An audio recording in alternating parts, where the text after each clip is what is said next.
Well, good morning or good afternoon to you all and to our audience. My name is Eline Chivot and I'm Senior Policy Analyst at Center for Data Innovation, a think tank based in Brussels and in DC. We apologize for the delay in getting started. We've had a few technical issues and we've been lucky so far. It hasn't happened to us, but today is the day.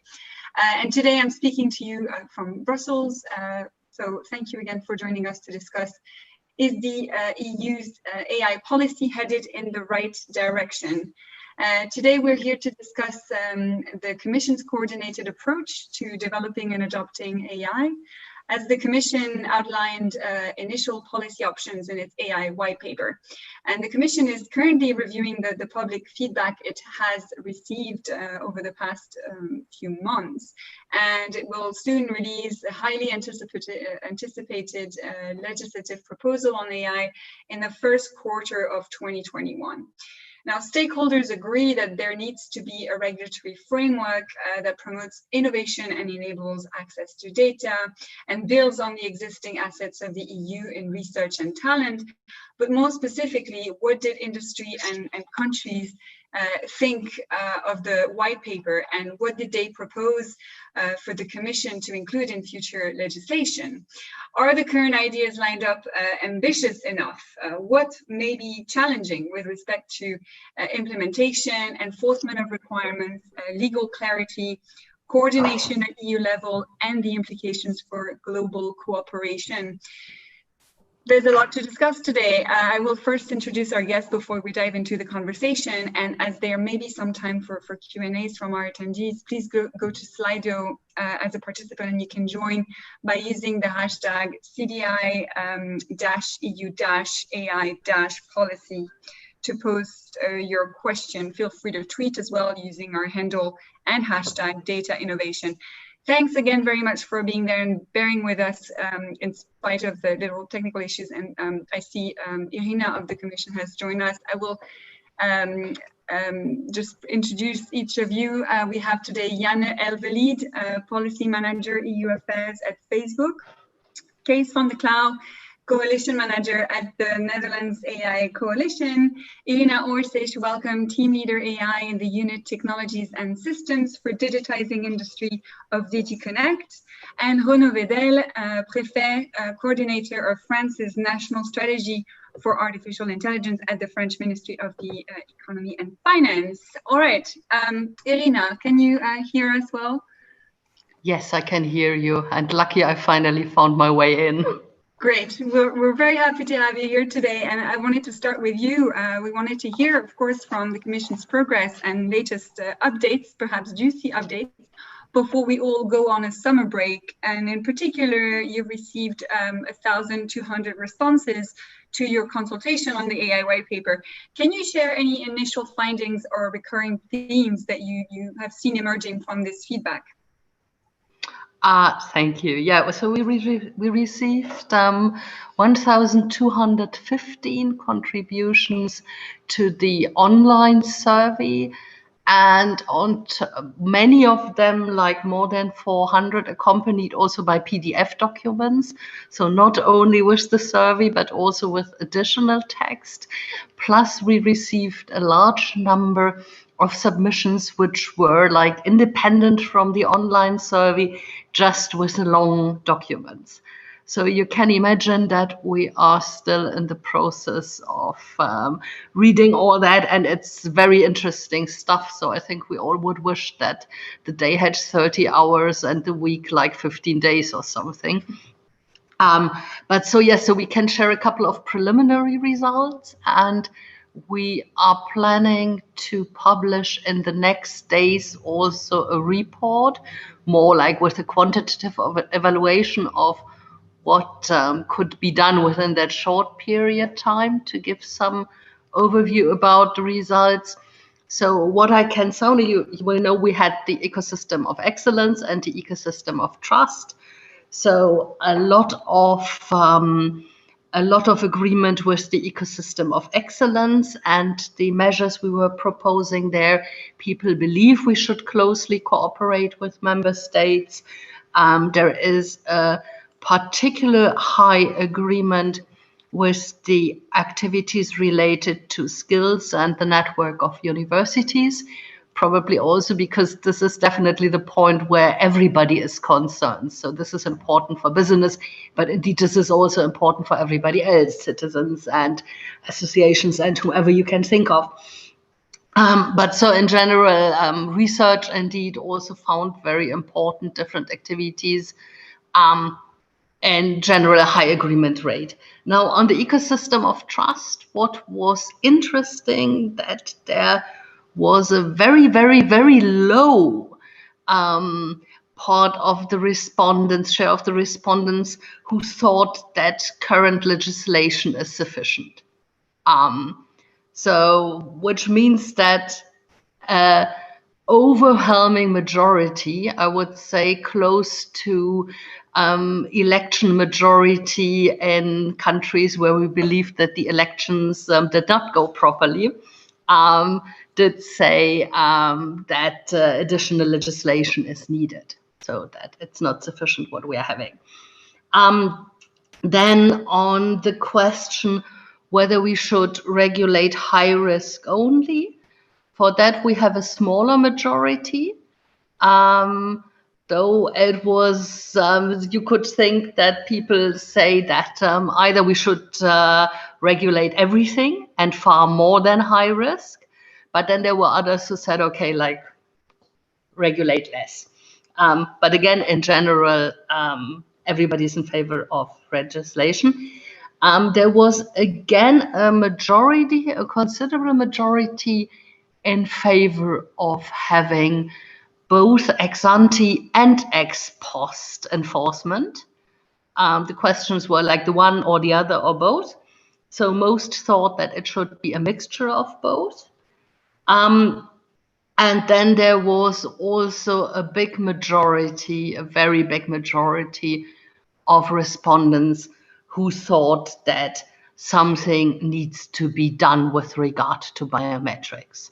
And it went like from a ban to specific rules to other rules. So that in short, and again, we are more or less ready to publish the first results within the coming days. Okay, thank you very much. Do you have an exact date to remind us to stay tuned? No, but it will come soon. Okay. And just a follow-up question, and I think we'll come back to what you just shared with us, and thank you very much for that. I understand that there will be an event organized by the Commission in September. Is it still to be planned? Is it something we'll hear about? We are planning that. We had announced for some time the annual Alliance event, AI Alliance. Just to remind you that last year in June, we had the first event. So the AI Alliance is normally a virtual platform with, I think, 4,300 members now, from all parts of society, all parts of business, civil society, or just citizens, discussing all kinds of topics around artificial intelligence.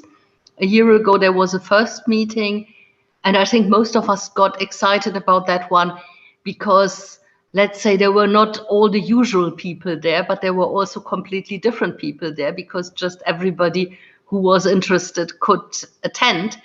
And we all know group dynamics. When you have like completely different people who pop up in events, you also have discussions going in an unexpected way.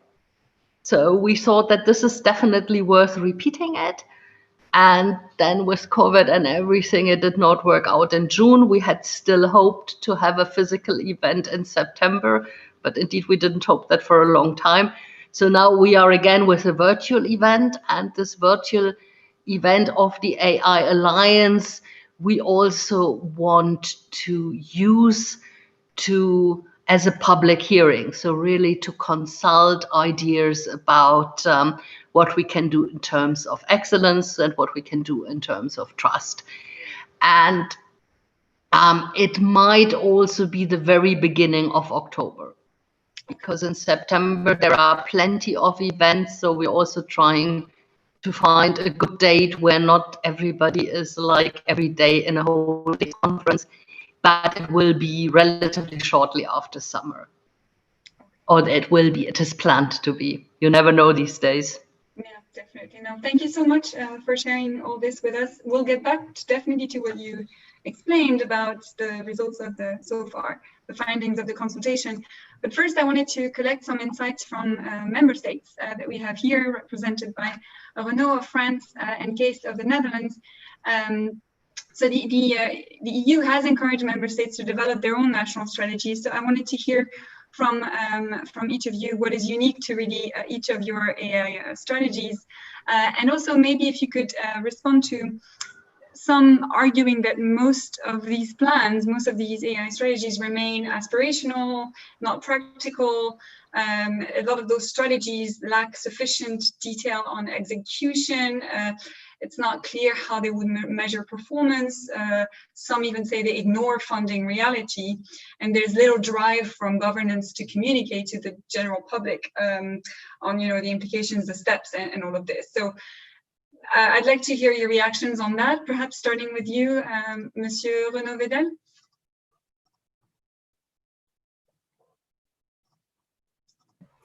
Thank you, Eline. Yes, you're right. Our strategies are not yet at the proper scale they should be. I don't really think our national strategy should be unique or to single out ourselves. Of course, they relate to one country, one nation. But I really think, and I really see it as a part of a whole. And one of the problems in the digital market is that the single digital market so far is not really fully integrated. Each and every time I speak to startups or even scale-ups, most of them, they look to the American market. They say we have to be there, but often they overlook the remain of the European market. And I think whereas we have 400 or 500 million inhabitants in Europe, so we have a strong and possibly a very powerful market, it is not yet a reality. And with the EU Commission, with Irina and her colleagues, I think we really should address this for AI as for the rest of digital markets. So I think this is something, yes, you're right, we should address. And to do this, I think, yes, we still have several important things to tackle. First of all is data access. I'm sure, of course, all data are not necessarily personal, but as far as personal data access is concerned, I'm a bit worried about GDPR. I consider myself a staunch supporter of the GDPR, but it was written between 2014 and 2016 before the wave of AI. And sometimes we are not very, very agile at rereading it in order to tackle things like sample sets. Of course, when you use data for operational matters, then you have to be very protective. But when you use data for developing AI, you could sometimes relax some binding rules from the GDPR. And these creative rereading has not necessarily been made. When you search, for example, the the European Data Protection Board search motor, and you type AI, there's no reaction, there's nothing, because this has still to be done. So I think this is something we should tackle, all the member states plus the EU Commission and all institutions, to be able to develop AI. Of course, there are also many other things, and I know there may be a space for debate, but on digital matters also, we won't be able to finance our strategy as long as we won't be able to settle fiscal policy issues on digital matters. And we have witnessed very lately very worrying setbacks. So this is also another thing we should address. Just two examples to start the debate, then I can come back to this. Oh, yeah, thank you. Yeah, thank you very much. Then let's ask Kees van der Klauw's take on this then. Yeah, thank you. So I very much confer with the speaker before me. But I don't think we should wait for the perfect strategy. You could starve in perfection. I think the main thing is to get going and to start learning. There's no such thing as a perfect strategy. If we look to the first movers of 15 years ago, Amazon's, I'm not sure I think they had a clear vision and view on where to go. I'm not sure that everything was worked out in detail. They just decided to go because they saw the value. And then on the move, they learned. And the first movers, they learn fastest. And that's what Europe has to catch up with. If we look to the US, if we look to China, they have different ways of learning and keeping up or speeding up. And it's important that we as Europe, so I'm not even talking to the Dutch strategy, that we get going. And it's a matter of learning. So very much from the Dutch perspective, which is both the coalition, but I also know that the Dutch government is very much supporting this. It's a learning approach. There is no such thing as, for instance, a framework or regulations that is perfectly clear. Things are moving so fast that you have to even experiment in regulations and boundary conditions. We have legislation, for instance, we have GDPR, and that's not the problem. The problem is how to interpret and how to apply it in different fields. And the only way to find out is to get up from your chairs, from behind your desk, and experiment. And that's why I think also the relation with digital innovation hubs and field labs is so important. And this is a key part of the Dutch strategy.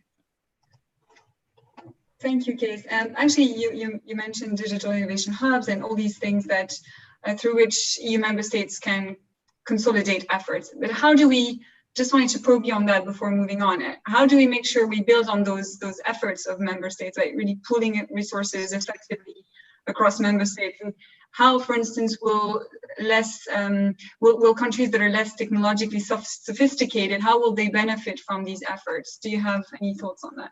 Yeah, so in our view, so we are very much supporting an approach where we have hubs, innovation labs, where we not only experiment in technology, but we experiment over the complete value chain. So we invite our what we call ELSA labs, so ethical, legal, and social aspects of AI. We invite those people to take part in technology experimentation in AI systems for mobility, for healthcare, etc. That's important. And I think we should build a network of these kind of competence centers in Europe. Every country will have expert centers on healthcare, AI. Others will have expert centers on mobility and AI. And it's important that you build those networks to exchange practices. So you can have a top-down vision from the Commission, what should be the framework, what should be the regulations, but it has to be carried by the individual member states. And member states as such are, in my view, also an in-between level. It's important that this is carried by citizens. And citizens, I think, convene in those innovation hubs that work together in a European network. So my vision is that we will have networks in application areas, networks in science that jointly carry the European framework in a very fast learning. Thank you.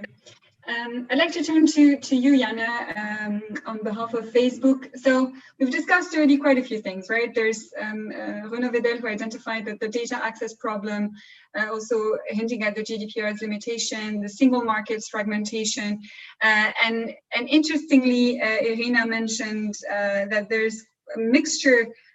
Most stakeholders responded by saying they would welcome a mixture of ex ante, ex post enforcement for the legal framework, and that a low number think current legislation is sufficient.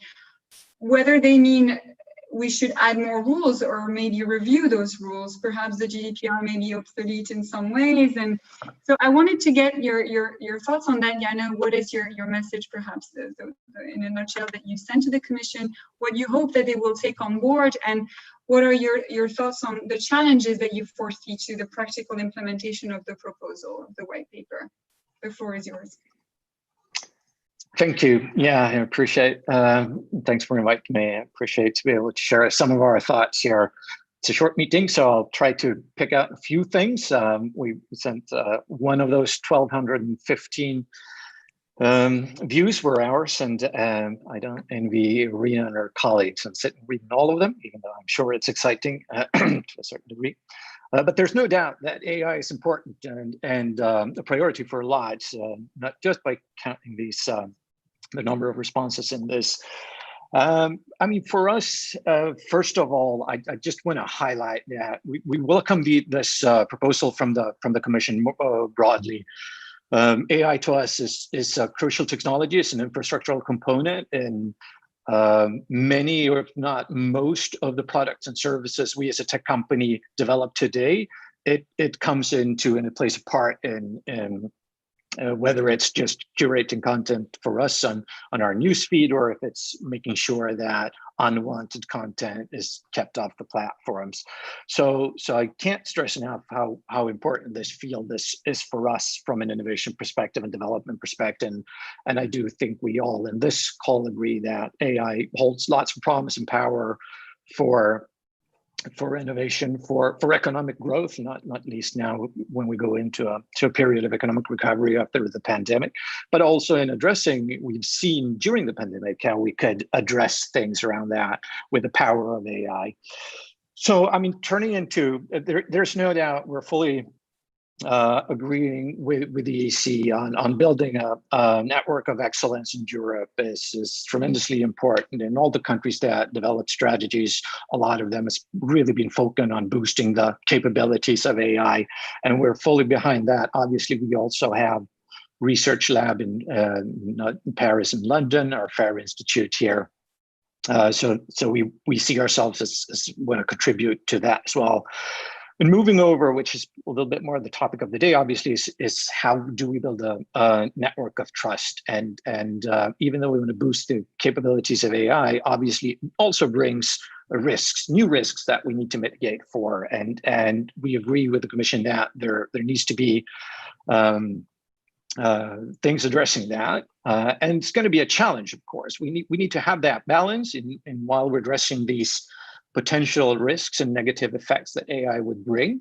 There's going to be a balance here of not getting in the way of bringing all the benefits. While there are risks to mitigate, we can also reduce current risk by using AI. So we got to make sure that we still have those possibilities. For us, one of the key points we bring in our view is that to have an alignment, as you mentioned yourself, with GDPR and making sure that there are already a few aspects of automated decision making or AI in GDPR, and to make sure that we're aligned with those models and rules, of course. And I know that Irina and colleagues obviously are looking at that.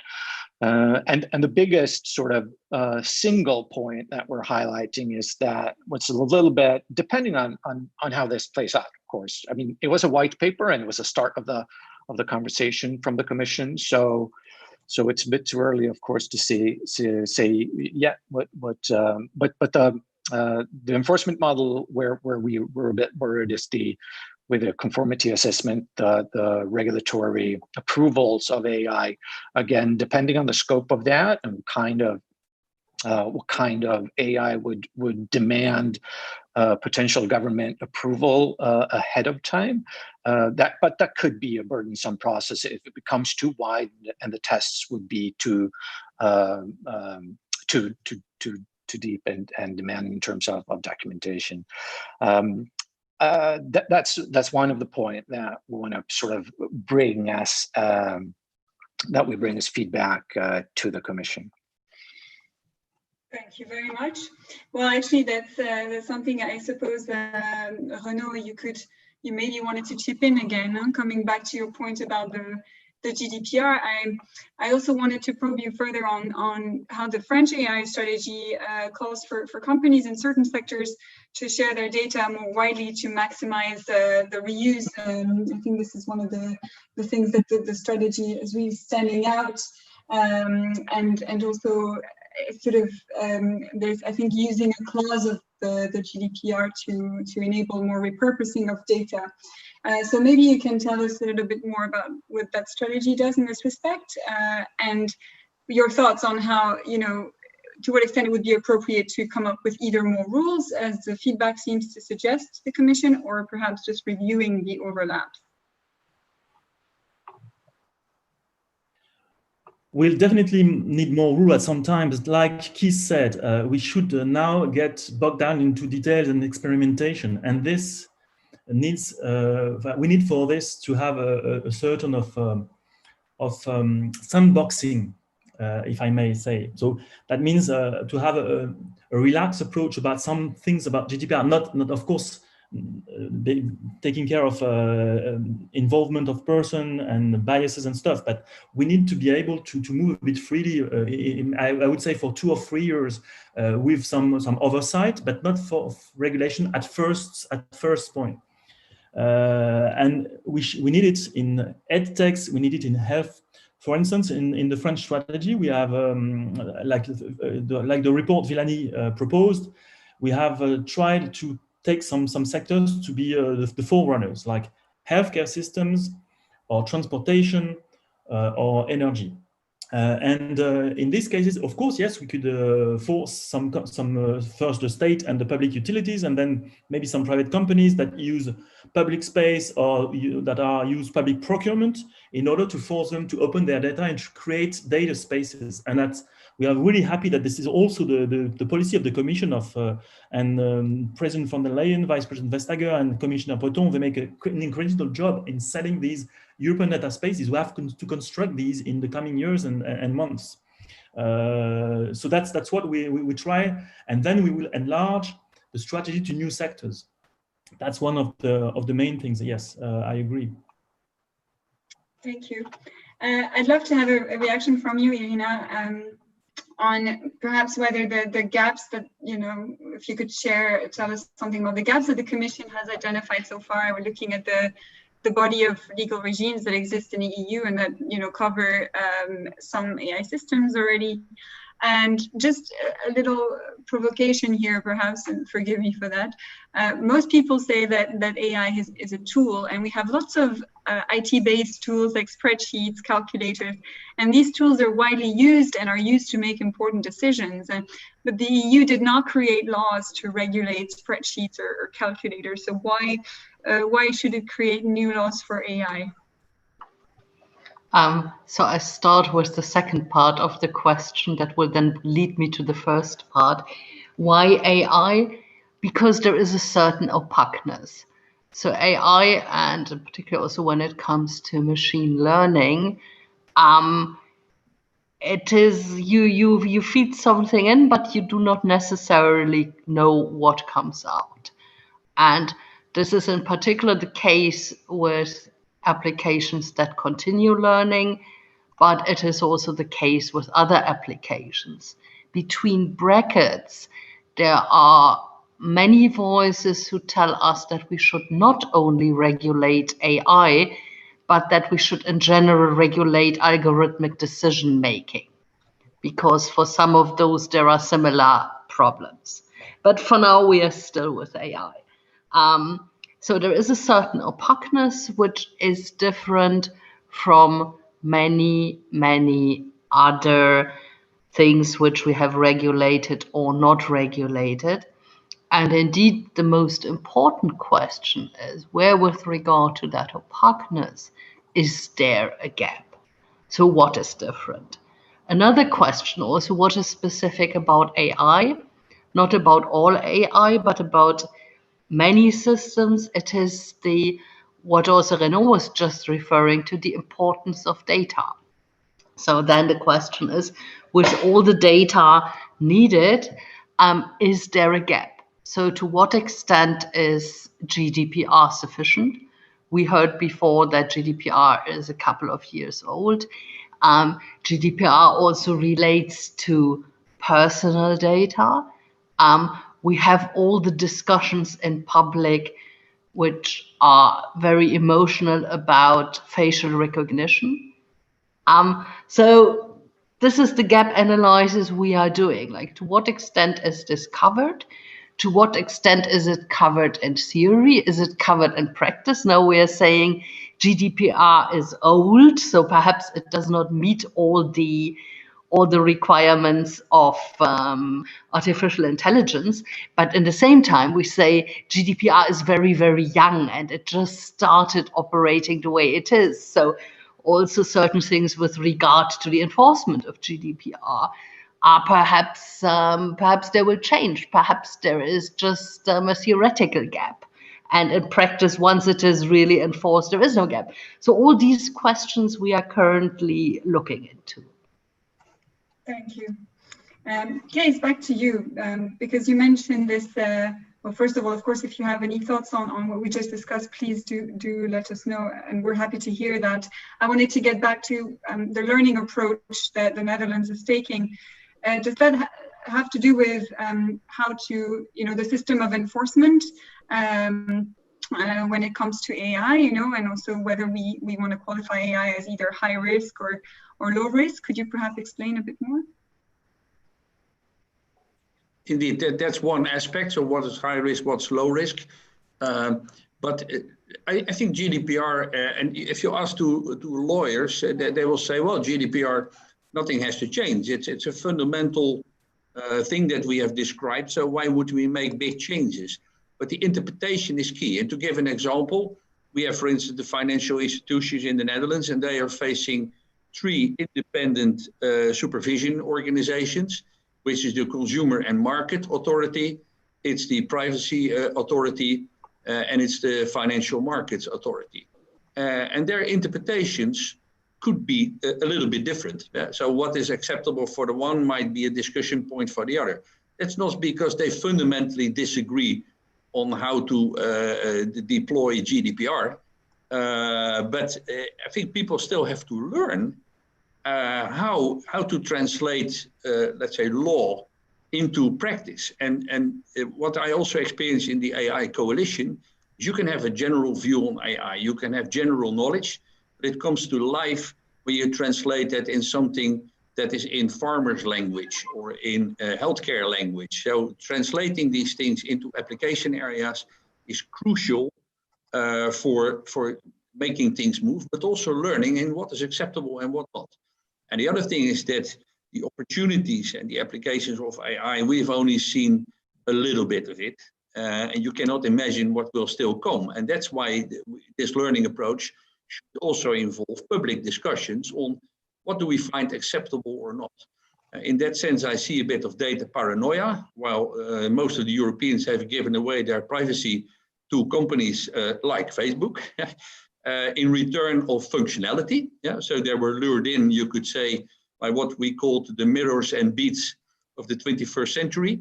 And now when it comes to Corona, and we are discussing a Corona app to trace and track people that might be infected for public health purposes, then all of a sudden there's a discussion on, yeah, how about privacy? This is odd. And I think the only way to avoid that is to have a public discussion on use cases on what's acceptable or not. And this should be part of the experimentation. Thank you, Kees. Janne, did you want to react to Kees's input? I'm not which one you're referring to, the specific one, whether Facebook's luring the data off, but I guess I have to comment on it. Well, I mean, there's no doubt that we're handling big amounts of personal data, and the challenge for us, I think, is to make sure that we're transparent about our practices and put the user in control of that. And it's not just about us making sure that we've got the rules and the tools on the platform. Even if they're in place, it's a challenge to get users to actually make use of these tools and make sure that they put in place the right framework for themselves, because there's no doubt for us that the control of user data should be in the hands of the users, of the people of the platform. That's no doubt. But I want to touch upon briefly on innovating in the field of regulating AI as more broadly as well. I think that one of the points I'd also sort of feedback into the Commission is obviously don't move fast and break things. I was about to say, but I meant don't do too much too soon. In this field, I think in the discussion whether AI, whether GDPR is new or old. I think we can see it as both new and old, in the sense that things are moving so fast. It's still, from a regulatory perspective, a rather new rules, and we're figuring out how to implement it still. But there are things that came up since it was written. So in that sense, it might getting old. And I do think I agree with Mr. Vidal and Carl here that we need to figure out, and I know the Commission is also keen on this, to figure out how do we do this step by step in innovating ways on learning from the measures we take. And I do think that's important to not jump too far ahead, but start and see it as a gradual approach when we regulate. Thank you. Maybe I can add a quick one to that. Yeah, sure. I think what we have seen in digital innovation, and there's even a saying, better apologize afterwards than to wait for permission. And this is typically an entrepreneurial view. I think we have to create in Europe environments where you can still make mistakes and apologize, but in a protected environment in order to facilitate this learning. Because the first movers, and I think we have one of the first movers here in the discussion, they have moved very, very fast because they had this mentality. Yeah. So it's not bad intentions, but it's essential for learning and innovation. Thank you. Yeah, I wanted to ask you actually, maybe can I give one example to be a bit more specific about what changes or what pragmatism should be needed? I'm not in favor again of reshuffling completely with GDPR. It's based on sound principles, protective principles are adhered to as a Democrat. But for instance, let's take an example. Machine learning and AI has advanced a lot in computer vision lately and in natural language processing. But when you take the GDPR and the interpretation of it, there's a right of opposition. And at the moment, the right of opposition is stretched very, very, very far, so that we are at risk of banning all machines from public spaces. And if we do that, our competitors will have total freedom to invest, to innovate, and then to resell that market on our market, and we won't be able to do it. For instance, for 40 years, we had a provision that say that when something is to be anonymized or pseudonymized very quickly, like in a few milliseconds, then it should be relaxed some rules, and the right of opposition would not be able to be applied. But this is not recognized any longer by a regulation authority based on interpretation of GDPR. If you do this, and I can realize you can do it maybe for facial recognition, but you have plenty of other interesting application of computer vision. Let's say for a blind person, and that she would like to go to say to a bakery, to her butcher, and if these people agree, they would like to recognize. But sometimes you had other customers, and then is it or is it not proportional? I think it is in this case. Not for everybody. I don't want a society of surveillance, but in some cases, in the public space, machines will have to be autonomous. That's the whole point of AI. That's the whole point of giving autonomy to machines. And this is the typical example in which nowadays there is no interpretation, there is no pragmatism, and everything is stuck. All our startups are being blocked in their endeavors when they go on the public space. And this is clearly a way we should be more agile, we should be more innovative, we should have sandboxes in order to be able to compete internationally. Just to be one specific example. Thank you. That's really great. And I think, so we hear don't move too fast too soon, but at the same time, we need agility. We need to be able to experiment. We need to be able to test. At least that's what I'm hearing.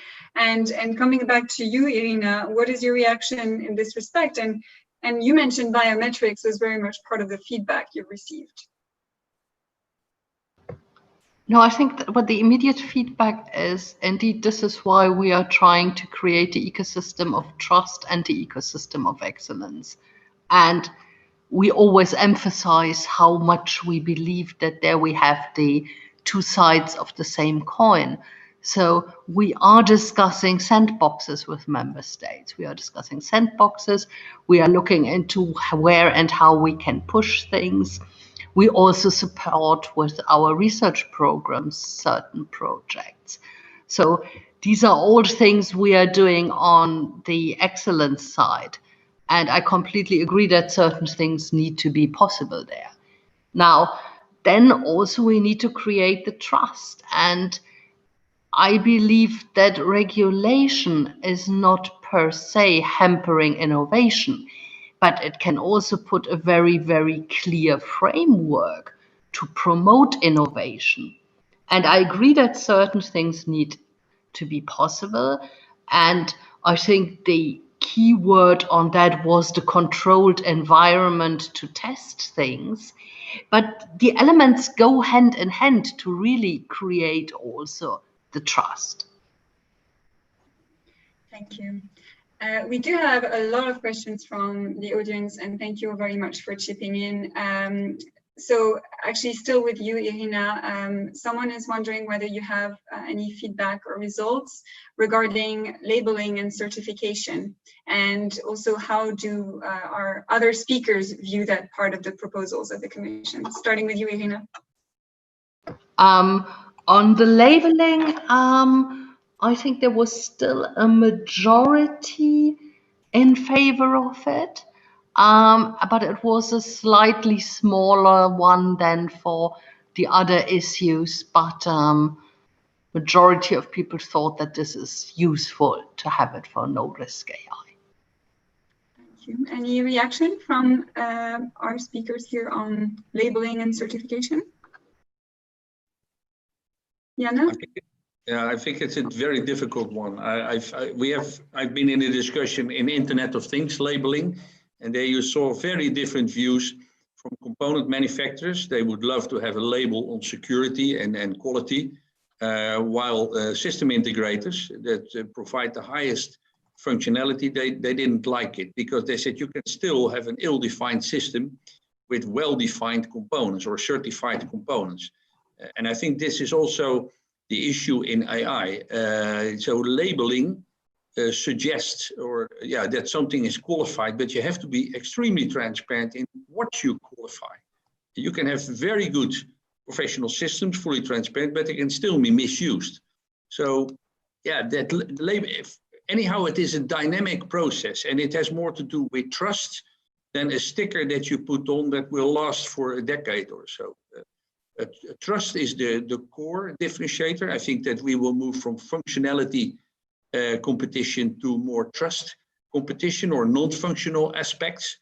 But that is certainly a continuous dialogue with people, and that could be worth more than a label. Thank you. Any other reaction? Yeah, from our perspective, I just want to, I think we come back over and over again to it's contextual, and it's a little bit this labeling thing as well, that depends on how you use the AI and what is certified with the label.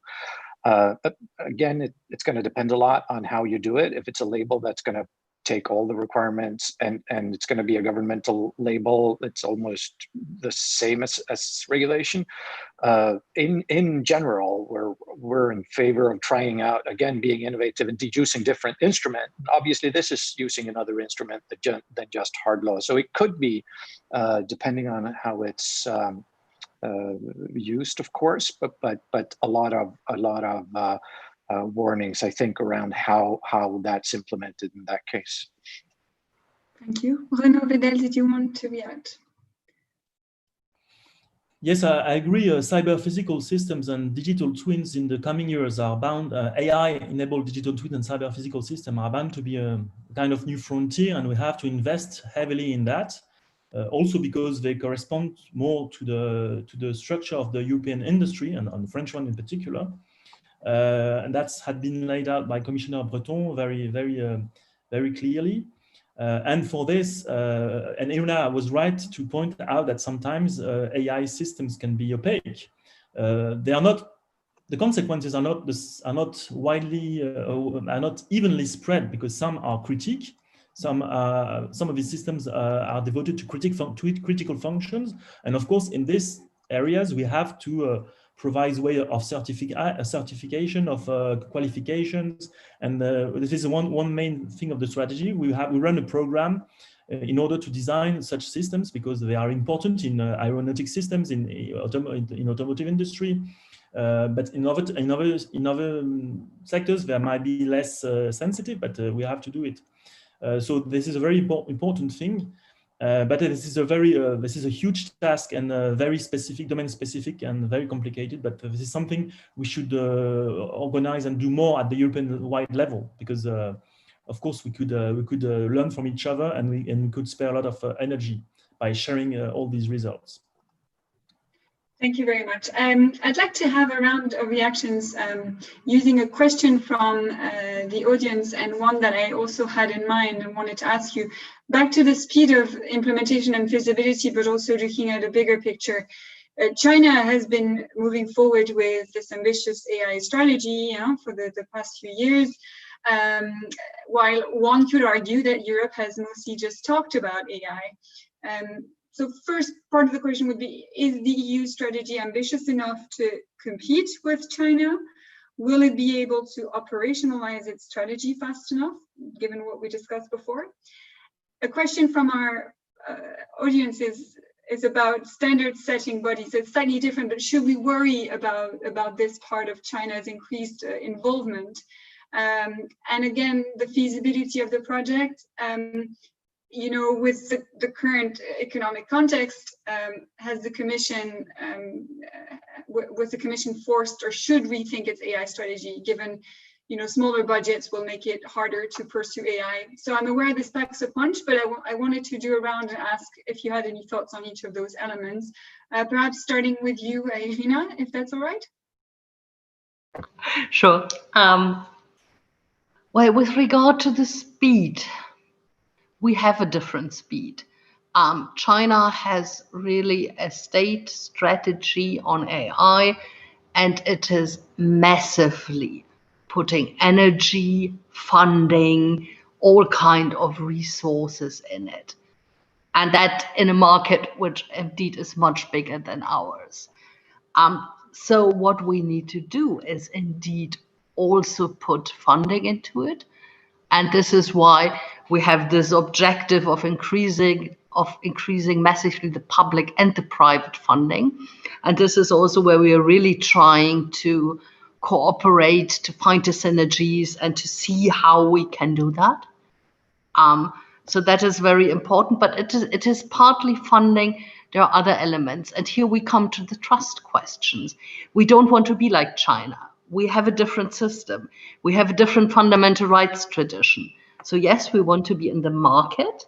Yes, we want to advance. We don't want to be like somewhere far, far away. But we also want to have our trustworthy AI where people feel comfortable with. And in that context, the standard setting, this is something, yes, China is getting more and more also in the standard setting organisms and organizations, and is pushing for standards in China's interest. But that does not mean that they are accepted where they're not in our interest. And that does not mean that we are not playing an active role neither. Thank you. Kees. Yeah, I think we have a second chance as Europe. So we were late against US and China, and you see very different models of stimulating from their side. There's a central orchestration in China that you cannot imagine in Europe. So I fully agree. We should not just follow them. We should be different. Yeah. But the fact that we have human-centric AI and we have our own norms, that is, you could say, a defense wall that doesn't help you to get going. So on the one hand, I think we are lucky that there is now a general awareness that we should have a much more human-centric AI and more responsible AI. But that is a very short timeout, so we should still be paranoid and go like hell in developing our own system, our own domain knowledge, and put that in AI. So yeah, it's a repeat of what I said earlier. Yeah, get going. Yeah, but I do think that if we develop this in the right way, so a human-centric, responsible AI, I think there's a world market for it. So it's not that we do it for our own sake and then we close borders. I truly believe that a European approach could also be very attractive for the rest of the world. Renaud Vedel, I know that President Macron commented on how the EU should stop being naive when it comes to China. What would be your perspective? Well, I'd like to be a teaser. Of course, China is a very dangerous competitor, but they also have a vision, an industrial vision. There are now 5 national teams with the automated vehicle, with the computer vision, with natural language processing, organized with clusters. All this is a vision that somehow we should also try to reproduce at the European level. Maybe not in the same way, maybe not in the same dirigist way, and I don't think our Dutch friends would like that. But we should also have an industrial policy, and in France we are very positive about the new stance of the Commission on these issues. But I would say also to be a teaser that China is not our only and sole competitor. The brain drain problem, the buyout of successful startups problem, the fiscal gain problem does not come mainly from China today. It comes from other actors, and so we need to reequilibrate and be more assertive, and of course not in a closed way. We should not become a protectionist area, but at the same time we need to be a bit more aware of that and try to find some useful tools. Great, that's really great. Thank you. Janne, perhaps a few words on this. Yeah, no, I mean, one of the reasons we also are very supportive of the EU moving forward in establishing this human-centric framework for AI is the strong respect for fundamental values, the rule of law and democracy that we have in Europe, and that's a model that aligns with us. So that's something we would see as not just something being a European, of course, framework, but preferably something that would spread around the globe more broadly as well. And we do think that a transatlantic partnership, though, on this end is also something that should be pushed for, so that we got alignments, at least over to the US. Thank you. Yeah, I think this is definitely a topic that comes back, and I will just borrow 5 extra minutes from you, given we started a little bit later. I hope that's all right. The transatlantic, again, also cooperation on AI, that's a dimension that would be interesting to further focus on.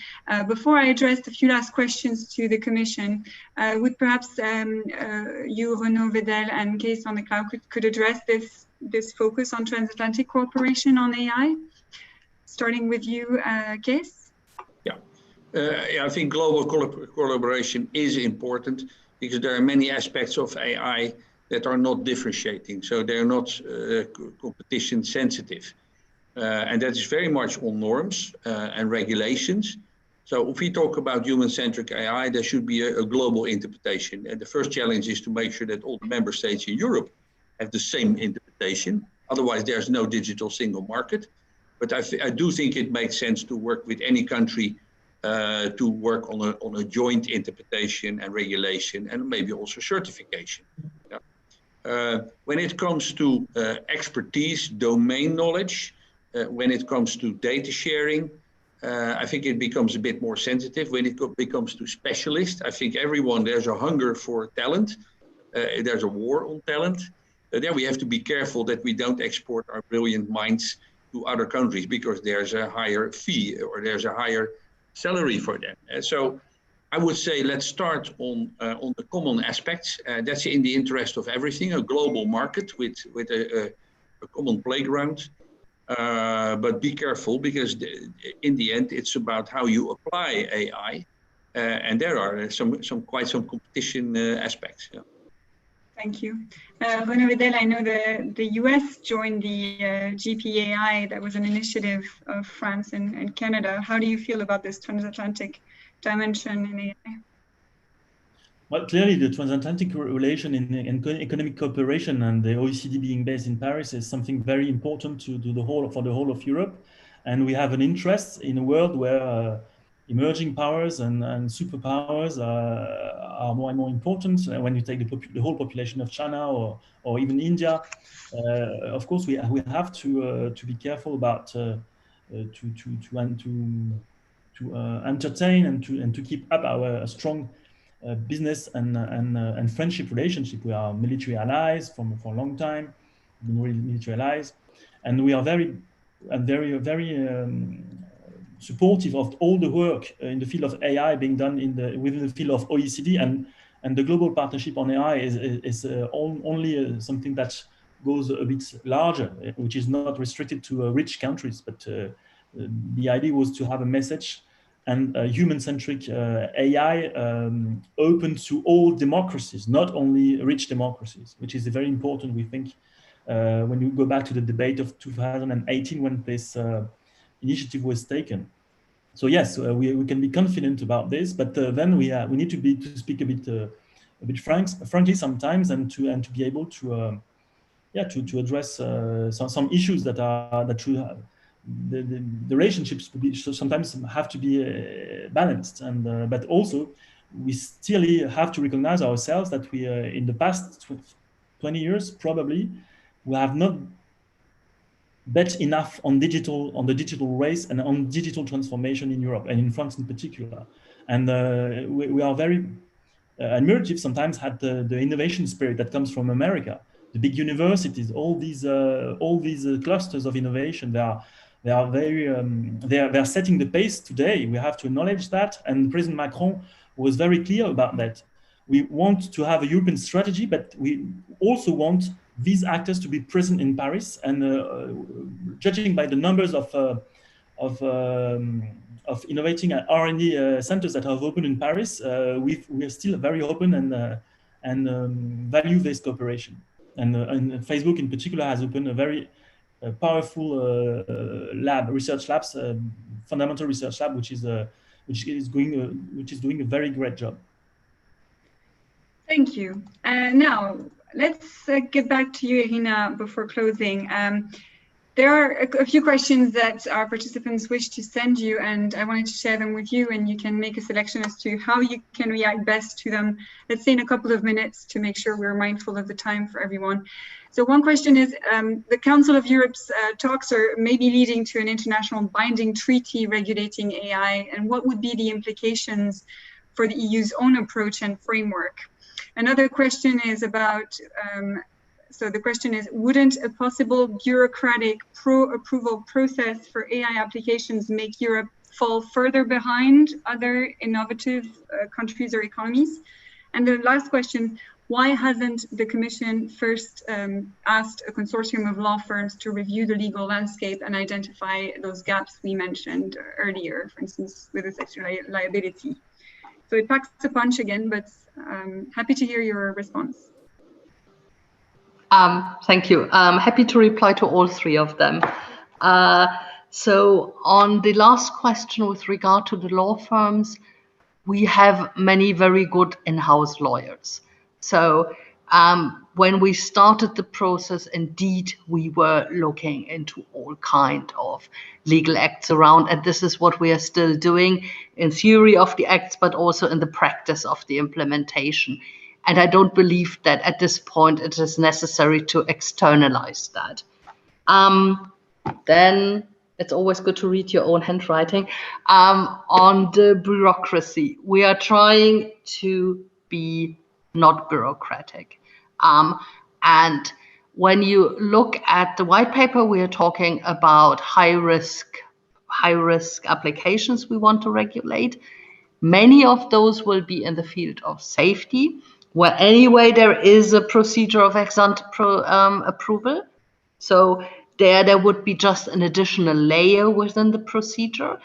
And then there are some applications indeed which would not be yet covered, which are mostly also relating to fundamental rights. For example, biometric. And we don't want to have a bureaucratic procedure, but we want to have a procedure. Then the third question on the Council of Europe. So we are operating in the international context. We are within the Council of Europe group, we are in other groups like in the OECD, they are working with us. So there is a very good network of all the international organizations. And indeed, we want to have a maximum of coherence. And we don't want to double and triple the work with slightly different aspects. Everybody needs to take into account, but we really want to create an international, if you want to say standard, an international principles, ideas on AI, where everybody can follow. We also see ourselves in the context of global competitiveness, innovation, and yeah. Thank you so much for everything you shared with us today, and thank you all. I just wanted one quick brief round for you, Jana Elvelid, Kees van der Klauw, and Renaud Vedel. What would be one main takeaway you'd like the Commission to take on board for its AI framework moving forward? Maybe starting with you, Kees? Okay. Experiment and involve citizens and communicate with stakeholders. Perfect. Thank you. Jana, would you like to? Yeah, I just want to echo that. I mean, keep up the good work and being open to dialogues with all of us. We're happy to share a lot more. Some of the efforts the requirements you're going for, their industry experience and knowledge already. So we're happy to be part of feeding more of that in. And then, of course, be careful in that balance between addressing risk and innovation. Thank you. Renaud Vedel? Yeah, I think we should try to make AI more tangible to the general public. Machines now can kind of see and kind of speak, and I think we should use this in order to improve education and healthcare that is very tangible for citizens and very visible. Well, thank you so much. I'm very pleased with this talk today. Thank you all for joining and for an intense discussion and sharing candidly your thoughts. The video and the recap of the event will be available on our website. And as for me, I will see you again next week. Not you as speakers, but our participants. Wednesday next week at 3 p.m. Brussels time, we'll discuss whether the EU data strategy will prepare Europe to lead in a data economy, with great speakers as well from the Commission, the German Ministry for Economic Affairs, Visa, Facebook as well, and My Data Global. Thank you so much to you all wonderful speakers and to our audience, and I wish you all a great rest of the day, and I see you soon. Thank you.